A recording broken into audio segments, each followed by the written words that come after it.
नमस्कार मित्रों, आज सुनिए हिंदी साहित्य में सुप्रसिद्ध लेखिका मन्नू भंडारी जी की लिखी हुई कहानी चश्मे। चुनिंदा और स्तरीय कहानियाँ सुनने के लिए आप चैनल को फॉलो करना या सब्सक्राइब करना ना भूलें। प्रस्तुत है कहानी चश्मे। बरामदे के दरवाज़ों के आखिरी ताले को झटका देकर जब मिसेस वर्मा आश्वस्त हुईं तो उसी समय भीतर ड्राइंग रूम की घड़ी ने 11:30 बजे का 1 घंटा बजाया। बीच में रखी हुई ड्रेसिंग टेबल से उन्होंने दूध का गिलास उठाया तो काली सी परछाई शीशे में उस समय तक दिखाई देती रही जब तक वे बरामदे की आखिरी सीढ़ी नहीं उतर गईं। लॉन की नमी को उन्होंने चप्पलों के पार भी महसूस किया। कैसी शांति थी।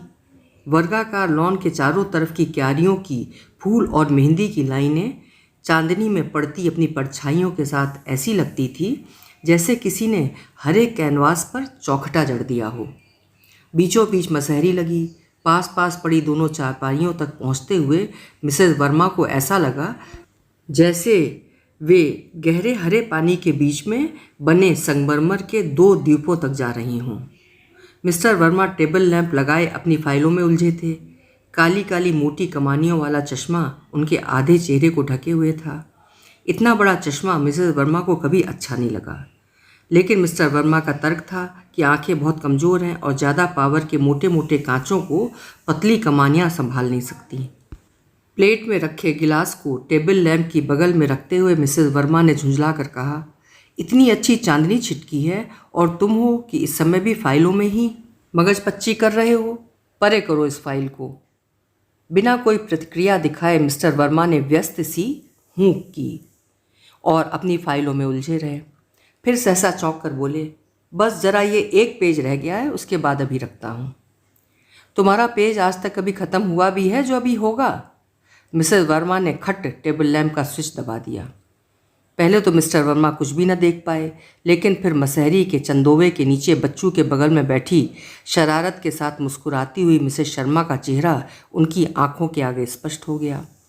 गोदी में दोनों हाथ रखे चारपाई की पाटी पर बैठी हुई मिसेस वर्मा दोनों पांव हिला रही थीं, मानो कह रही हूँ, पढ़ो, अब कैसे पढ़ते हो? मिस्टर वर्मा ने रुपहले अबीर से छाए आसमान को देखते हुए पूछा, आज आखिर बात क्या है? मिसेस वर्मा एकदम बोली, सुनो, सुबह स्टेट्समैन में जो खबर पढ़ी थी दिन भर मेरे दिमाग में घूमती रही। उंगलियों से माथा टटोलते हुए मिस्टर वर्मा ने अलसाए स्वर में पूछा, कौन सी खबर? मुझे तो याद नहीं है। अरे लो, सुबह इतनी तो बातें हुई थीं। अरे वही फांसी पाए हुए कैदी से एक लड़की ने शादी कर ली है। मैं दिन भर सोचती रही, आखिर उसने क्या सोचकर उससे शादी की? उसके मन में ये बात नहीं आई कि 15 दिन बाद ही उसे ज़िंदगी भर के लिए वैधव्य झेलना पड़ेगा? सारा आलस से छोड़कर मिस्टर वर्मा एक झटके के साथ उठ बैठे। बेवकूफ़ी के सिवा इसमें है क्या?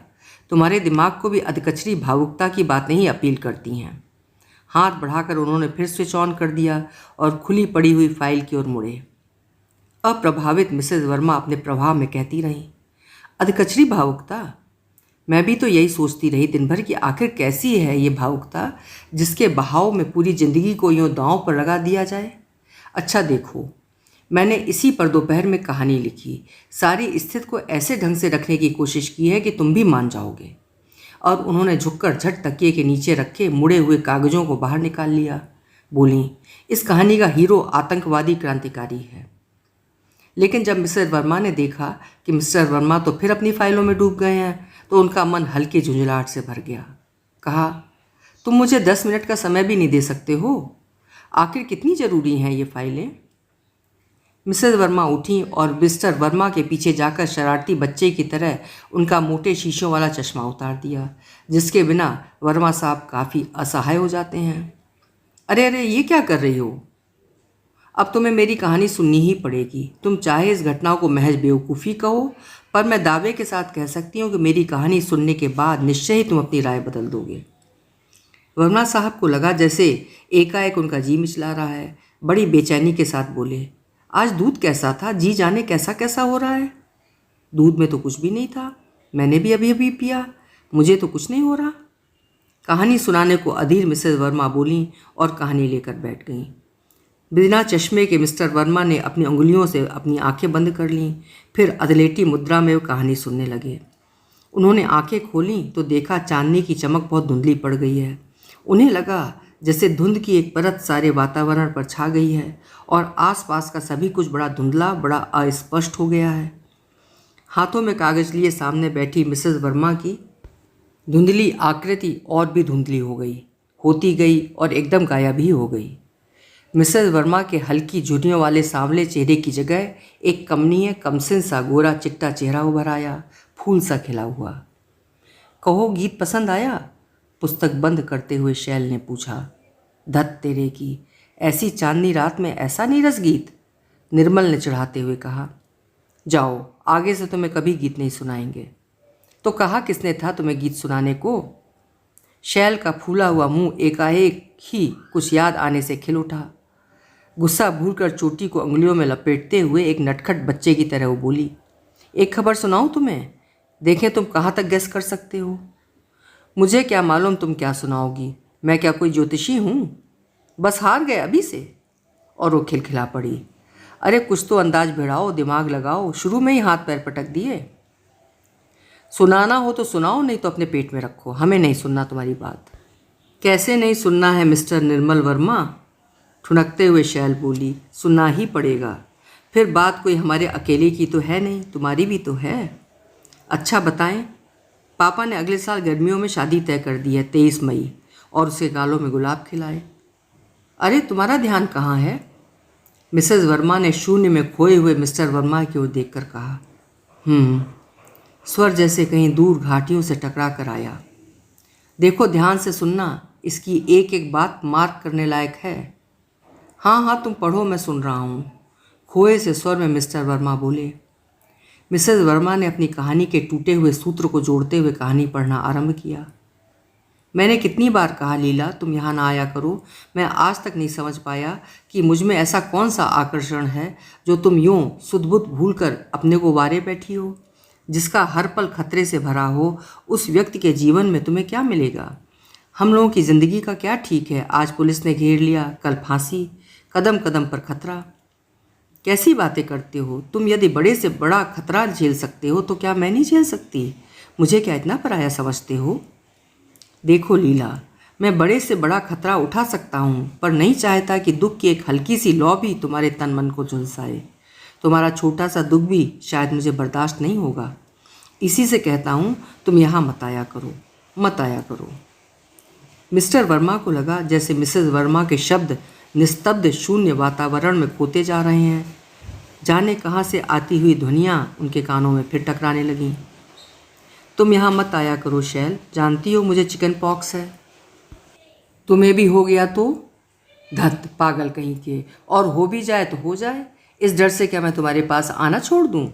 मेरा वश चलता तो तुम अपने घर में ले जाकर रखती, पर छोटी मम्मी छूत छात मानती हैं, इसी से कहने की हिम्मत नहीं होती। छूत छात की बीमारी में परहेज तो रखना ही चाहिए। अच्छा उठो, मेरे बिस्तर पर मत बैठो। मैं तो यहीं बैठूंगी, मैं तुम्हारी जगह हूँ, और तुम मुझसे ऐसा परहेज करो तो मैं तुमसे बात भी ना करूँ। और वो बड़े प्यार से बालों में उंगलियाँ डालकर सहलाने लगी। निर्मल के बदन की जलन पर मानो किसी ने ठंडी चीज़ का लेप कर दिया। 1 घंटा बिताकर वो गई तो आधी बीमारी अपने साथ लेती गई। दूसरे दिन ढेर सारे फल और फूलों के साथ वो आई और बोली, तुम्हारे पिताजी की स्वीकृति का पत्र तो आ गया, पर वे चाहते हैं कि तुम अच्छे होते ही 1 साल की ट्रेनिंग के लिए चले जाओ। बोलो जाओगे? उसका उत्तर सुनने के लिए शैल की आंखें निर्मल के चेहरे पर टिक गईं। अनार छीलते हुए उसके हाथ जहाँ के तहाँ रुक गए। अपने नेत्रों में शैल के गालों को दुलारते हुए निर्मल ने कहा, मन नहीं होता तुमसे दूर होने का। यहाँ हूँ तो रोज़ मिल लेते हैं, और तुम्हें कैसे बताऊँ शैल, ये मुलाकात मेरे जीवन का आवश्यक अंग बन गई है, जिसके बिना अब मैं शायद रह ना सकूँ। अनार के लाल दानों को अपनी गुलाबी उंगलियों से निर्मल के मुंह में डालते हुए शैल ने पूछा, तब पिताजी को क्या लिखोगे? अनार की प्लेट को अपनी ओर सरकाते हुए निर्मल ने कहा, लाओ मैं खुद खा लूँगा, और वो बैठने का प्रयास करने लगा। क्यों, मेरे हाथों से क्या अनार की मिठास जाती रहती है? और प्लेट उसने वापस खींच ली। पगली, निर्मल फिर लेट गया। थोड़ी देर तक बड़े भावपूर्ण नेत्रों से घूमते हुए पंखे को निहारते हुए बोला, पिताजी के सामने कुछ ना कुछ बहाना तो बनाना ही होगा शैल, पर मैं यहाँ से कहीं नहीं जाऊँगा। मन ही मन निहाल होते हुए शैल ने बड़ी अदा से आंखें नचाते हुए कहा, हाय राम, इतने बड़े होकर झूठ बोलोगे? और अपनी ही बात पर वो खिलखिलाकर हंस पड़ी। बच्चों के चीख पड़ने से मिस्टर वर्मा के कानों में पड़ती हुई खिलखिलाहट की ध्वनि जाने कहाँ खो गई। खींच कर बोले, अरे पहले उसे तो चुप कराओ। उन्हें लगा जैसे कोई बहुत ही सुंदर स्वप्न वे देख रहे थे जो इस बच्चे के रोने से ही बिखर गया। मिसेस वर्मा उठी, बच्चों को थपक कर सुलाते हुए बोली, ये नींद में जाने क्या क्या देखता है, हर रोज़ एक दो बार इसी तरह चीख पड़ता है। बच्चे को चुप कराकर मिसेस वर्मा ने कागज़ उठाया और फिर कहानी पढ़ने बैठ गई। पर आंखें मूंदे वर्मा साहब अपने में ही लीन उस बिखरे सपने के टूटे हुए सूत्र को जोड़ रहे थे। लेकिन बच्चों के रोने में खिलखिलाता हुआ जो चेहरा खो गया सो खो ही गया। लाख प्रयत्न करने पर भी वो फिर नहीं उभरा। उसकी जगह कुम्हलाया हुआ चेहरा उनकी आंखों के आगे घूम गया। ये क्या शैल, तुम्हें तो बुखार लग रहा है? शैल के गाल को छूते हुए निर्मल ने कहा, जाने क्यों शाम को रोज ही ऐसा लगता है, बड़ी थकान भी लगती है, कभी टेम्परेचर लिया भी नहीं। कितने दिनों से ऐसा रहता है? करीब महीना भर होने आया। बड़ी मूर्ख हो तुम। और ड्रेसिंग टेबल की दराज से थर्मामीटर निकालकर उन्होंने शैल के मुंह में लगाया। इसके बाद डॉक्टर, दवाई, अस्पताल, एक्सरे। मम्मी निर्मल को समझा रही हैं, मैं कहूँगी तो शैल और ये दोनों ही सोचेंगे कि मैं सौतेली माँ हूँ सो ऐसा कह रही हूँ। इसलिए तुम उन्हें समझाकर शैल को सैनिटोरियम में भेजने की व्यवस्था करवा दो। पर मम्मी, अभी डॉक्टरों ने निश्चित राय तो दी नहीं है कि टीबी ही है। अभी तो उन लोगों को केवल संदेह मात्र है। इस स्थिति में यदि उसे सैनिटोरियम में भेजा जाएगा तो जरा सोचो उसके मन पर कितना खराब असर पड़ेगा। लेकिन जल्दी ही डॉक्टरों का संदेह निश्चय में बदल गया और मम्मी का अनुरोध निर्णय में। पिताजी ने थोड़ी नानुकुर की, पर शैल ने बिना किसी विरोध के मम्मी का निर्णय मान लिया और सैनिटोरियम में भर्ती हो गई। सैनिटोरियम के लंबे अहाते को पार कर निर्मल पीछे वाले लॉन में पहुंचा। आराम कुर्सी पर बैठी शैल की पीली निस्तेज आंखों में चमक आ गई। तुम्हें रोज़ इतनी दूर आने में तकलीफ़ होती होगी ना? नहीं तो जरा भी नहीं। हो तब भी आया करना। सच कहती हूँ, मैं सारा दिन इसी आसरे काटती हूँ कि तुम शाम को आओगे। आ जाते हो तो बड़ा हल्का हल्का लगने लगता है, मानो मैं बिल्कुल स्वस्थ हूँ। शैल की बालों में उंगलियाँ चलाते हुए निर्मल ने कहा, तुम सोचती हो कि मिलने की उत्सुकता केवल तुम्ही को है? जब से तुम यहाँ आई हो किसी काम में मन नहीं लगता। शाम हुई ना हुई मैं दौड़ पड़ता हूँ। फिर शैल की लंबी पतली उंगलियों में अपनी उंगलियाँ फंसाते हुए निर्मल ने कहा, जाने क्यों मेरा मन हर घड़ी कहता है कि तुम्हें टीबी नहीं हो सकती। जिन कारणों से टीबी होती है वो सब तो तुम्हारे जीवन में है ही नहीं।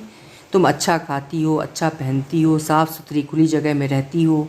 पापा और मेरा प्यार तुम्हारे जीवन की हर घड़ी को सरस बनाए रहता है। फिर वो अपने आप ही निश्चयात्मक स्वर में बोल पड़ा, नहीं नहीं, ये डॉक्टरों का भ्रम मात्र है। तुम्हें टीबी हो ही नहीं सकती। असंभव, एकदम असंभव। हो सकने का सवाल नहीं निर्मल, शायद है ही। मेरी मम्मी टीबी से ही तो मरी थी, हो सकता है शायद यही कारण हो। कुछ सोचते हुए निर्मल ने कहा, अच्छा। उसके स्वर में उतार आ गया और बालों में अटखेलियाँ करती उंगलियाँ एकाएक ही शिथिल हो गईं। तब तो इसका मतलब हुआ कि तुम्हारे बच्चों को भी टीबी होगी। बालों में उंगलियां निकालते हुए उसने कहा। शैल खिलखिलाकर हंस पड़ी, मेरे ही बच्चे क्यों, क्या तुम्हारे नहीं होंगे? अरे कहो अपने बच्चे। निर्मल ने देखा उसके चेहरे पर मातृत्व उमड़ आया और आंखें लाज से झुक गईं। पर जाने क्यों निर्मल इस बात पर हंस न सका और न हमेशा की तरह शैल के इस रूप पर बिखर बिखर जाने को उसका मन हुआ। आंखों में आए लाज के उस भाव से अपने सारे चेहरे को गुलाबी रंग से रंगते हुए शैल ने कहा, देखो आज डॉक्टर आए थे तो मैंने उनसे कह दिया कि 23 मई तक मुझे अच्छा कर ही दीजिए, चाहे मुझे टीबी हो या टीबी का पाप, मुझे तब तक अच्छा होना ही है। पूछने लगे, क्या बात है 23 मई को? अच्छा बताओ तो भला, मैं अपने मुंह से अपनी शादी की बात कैसे कहती? अब तुम जाकर कहती ना कि हमारी शादी है, समझे? कह दोगे ना? पर निर्मल का मन जाने कहाँ खोया था। वो धीरे से कुर्सी के हत्थे से उठा और सामने वाली कुर्सी पर बैठ गया। निर्मल की उदासीनता की ओर बिना ध्यान दिए शैल अपनी ही धुन में कहती गई, देखो यहाँ सारे दिन पड़े पड़े मन नहीं लगता, सो मैंने एक साड़ी काटना ही शुरू कर दिया। अब हम लोग जब घूमने जाएंगे तब तुम देखना, मैं रोज़ एक से एक बढ़िया साड़ी पहनकर चला करूँगी। लोग बाग कहेंगे, वाह साहब क्या ठाठ है तुम्हारी बीबी के। और उसका मन 6 महीने की अवधि लांघ कर एक क्षण में ही उस जगह जा पहुँचा जहाँ के सुनहरे सपने बुनते बुनते ही शैल के रात दिन बीता करते थे। पर जाने क्या था कि निर्मल ना शैल की इन बातों में ही अपना मन रमा पा रहा था, ना अपनी ओर से ही कोई ऐसी हल्की फुल्की बात कर पा रहा था जिससे शैल का कुछ कष्ट ही घटे। अवसाद के काले मेघ उसके मन पर धीरे धीरे घने होते जा रहे थे। वो स्वयं नहीं समझ पा रहा था कि वो कौन सी मजबूरी है, कैसी बेबसी है जो उसे खुलकर नहीं हंसने देती। विचित्र विचित्र शंकाएं उसके मन में उमड़ घुमड़ रही थीं और उसके नीचे दबा भावशून्य नज़रों से वो दूर कहीं देख रहा था, मानो उसे शैल की उपस्थिति का एहसास ही न हो। मिस्टर वर्मा की भावशून्य नज़रें दूर के किसी अदृश्य दृश्य में उलझी देखकर मिसेज वर्मा एक क्षण को रुकीं, पर उनका मौन भी मिस्टर वर्मा के ध्यान को अपनी ओर आकर्षित न कर सका। मिसेज वर्मा अपनी कहानी की इस उपेक्षा पर बुरी तरह खींच पड़ी और अपने पैर से उनके पैर को झकझोरते हुए बोली, कहाँ ध्यान है तुम्हारा? कहानी सुन भी रहे हो या मैं यूं ही बकवास किए जा रही हूँ?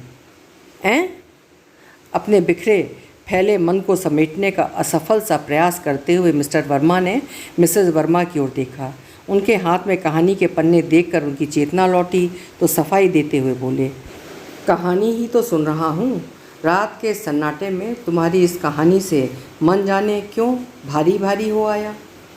मिस्टर वर्मा के इस वाक्य को अपनी कहानी की सफलता मानकर परम तृप्ति के साथ मिसेज वर्मा ने आगे पढ़ना आरंभ किया। लीला भारी कदमों और उससे भी भारी मन लिए जेल में अपने पति से मिलने के लिए जा रही है। उसका रोम रोम जानता है कि पति से जेल में मुलाकात करने का ये अंतिम दिन है।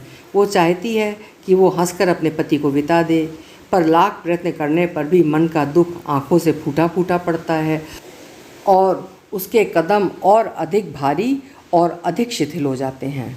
फिर भी एक अलौकिक संतोष और तृप्ति की भावना उसके मन में है कि मरने से पहले वो अपने पति को अपना सब कुछ दे सकी।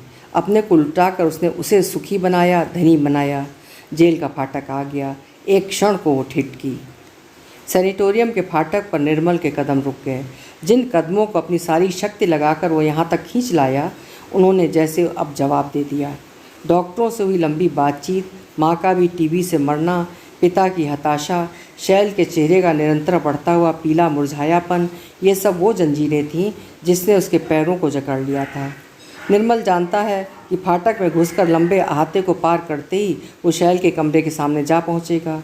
शैल, जिससे मिलने के लिए कभी उसके क्षण युग युग जैसे लंबे हो जाया करते थे, वही शैल आज उसके इतने समीप है। फिर भी उसके मन में मिलने की कोई उत्सुकता नहीं, आतुरता नहीं। वो हृदय से शैल के पास जाना चाहता है, पर न जाने कौन है जो उसे निरंतर पीछे की ओर घसीट रहा है। इस कश्मकश में वो नहीं जानता वो क्या करे। एक ठंडी निश्वास उसके सीने से निकल जाती है और शैल का जर्द कुमलाया हुआ चेहरा उसकी आंखों के आगे घूम जाता है, जिसमें न कोई सौंदर्य है, न कोई आकर्षण और न इसकी संभावना ही। फिर भी वो अहाते की ओर बढ़ता है। सैनिटोरियम के भवन की छत पर लगे हुए क्रॉस में उसकी दृष्टि उलझ जाती है। ओह, वो वहाँ से नज़रें हटा लेता है। जाने क्यों उसे ईसाइयों का ये पवित्र क्रॉस बड़ा ही मनहूस सा लगता है। इसी क्रॉस पर तो कुछ निर्दयी लोगों ने निर्दोष ईसा को टांग कर उनके प्राण ले लिए थे। वो नीचे अपनी परछाई को देखते हुए आगे बढ़ता है। शैल के कमरे की निकटता उसकी चाल को और अधिक शिथिल कर देती है। आज पूरे 15 दिन बाद वो शैल के पास आया है। उसे कुछ न कुछ सफाई देनी होगी, पर उसके रीते मन में कोई बात नहीं सूझती। वो दरवाजे पर पहुंचकर देखता है, शैल पलंग पर लेटी है। 15 दिनों में ही वो जैसे बहुत कमज़ोर हो गई है। शैल ने देखा तो ऐसे स्वर से बोली जिसमें जीवन का अब कोई लक्षण ही नहीं था, बाहर ही बैठो निर्मल, मेरे कमरे में मत आओ, अब तो कफ में बुरी तरह खून निकलने लगा है। निर्मल दरवाजे पर ही ठिठक गया। बड़ी बेबस निगाहों से उसने एक बार शैल की ओर देखा तो महसूस किया मानो शैल का मौन चीख चीख कर कह रहा है, तुम्हें रोकना मेरा फ़र्ज़ था, मैंने रोक दिया, पर तुम्हें तो इस तरह नहीं रुकना चाहिए था ना। 15 दिन बाद आए हो, क्या एक बार भी अपने प्यार भरी उंगलियों से मेरे बालों को नहीं सहलाओगे। उसका मन होता है कि भीतर चला जाए, शैल को सीने से लगा ले, पर वो जहाँ का तहाँ रह जाता है, मौन, निरुत्तर। शैल की आंखों में आंसू छलछला आते हैं। वो नज़र फेर लेती है। निर्मल का मन बुरी तरह कचोट उठता है। तभी मम्मी आ जाती हैं। बाहर खड़ी खड़ी वे तबीयत के समाचार पूछ लेती हैं, उसकी आवश्यकता और सुख सुविधा की बात पूछ लेती हैं। फिर कहती हैं, शैल, बिन्नी और पप्पू आए हैं। रो रो कर घर भर दिया कि दीदी को देखेंगे। हार कर लाना ही पड़ा। बाहर खड़ा कर आई हूँ, तुम जरा खिड़की से सिर निकाल कर दिखा दो तो उन्हें तसल्ली हो जाए। बच्चों की इस स्नेह की बात सुनकर शैल की आंखों में आंसू ढुलक पड़ते हैं। वो खिड़की से मुंह निकालती है, हाथ हिलाती है। उसके बाद उसका चेहरा भाव शून्य हो जाता है। वो ना मम्मी की ओर देखती है ना निर्मल की ओर। मम्मी फिर आने का आश्वासन देकर चल देती हैं। निर्मल अजीब सी घुटन महसूस करता है। शैल उसे 15 दिन बाद आने के लिए उलाहने नहीं देती, झगड़ा नहीं करती, मानो उसने परिस्थिति को समझ लिया है और मौन भाव से स्वीकार कर लिया है। बात बात पर मचलने, रूठने और मुंह फुलाने वाली शैल की ये मौन स्वीकृति निर्मल से जैसे बर्दाश्त नहीं होती।